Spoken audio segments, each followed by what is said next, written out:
যাকাতটা কাদেরকে দিব?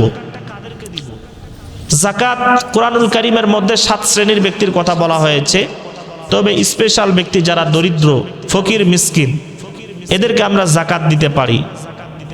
তারপরে বিশেষভাবে মাদ্রাসায় যারা গরিব আছে তাদেরকেও যাকাত দেওয়া যাবে।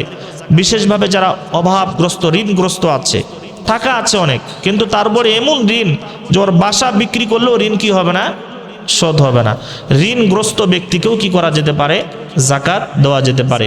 অথবা যারা আল্লাহর রাস্তায় জিহাদ করতে যাবে, আল্লাহর রাস্তায় আছে, তাদেরকেও যাকাত দেওয়া যাইতে পারে।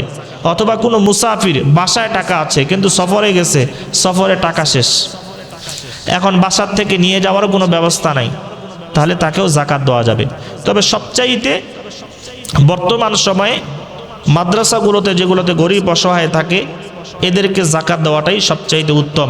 এবং যারা নিজের আত্মীয় স্বজনকেও আপনারা অনেকে যাকাত দিতে পারেন, যারা নিজের আত্মীয় স্বজন আছে। তবে একটা জিনিস লক্ষ্য রাখতে হবে, আত্মীয় স্বজনকে যাকাত দেওয়ার ব্যাপারে 4 শ্রেণীর ব্যক্তিকে যাকাত দেওয়া যাবে না আত্মীয়দের মধ্য থেকে। কয় শ্রেণী?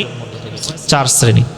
1 নাম্বার হলো যাদের থেকে আপনি জন্ম নিয়েছেন, উপরের তবকা, মানে আপনার বাবা, দাদা, পরদাদা, এইভাবে উপরে, আপনার মা, তারপরে উপরে উপরে উপরে, এইভাবে উপরের যারা, এদেরকে যাকাত দেওয়া যাবে না।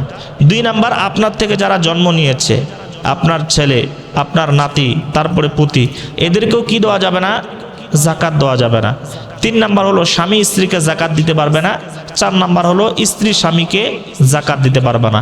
এছাড়া যত আত্মীয় স্বজন আছে আপনারা সবাইকে কি করতে পারবেন, যাকাত দিতে পারবেন। এই জন্য আত্মীয় স্বজনকে যাকাত দেওয়া এটা আরও বেশি সওয়াবের। একটা তো হলো গরিব অসহায়দেরকে কি করলেন, সাহায্য করলেন। আর দ্বিতীয়ত হলো যে আপনার আত্মীয়র যে একটা হক ছিল, এই হকটা আদায় করলেন।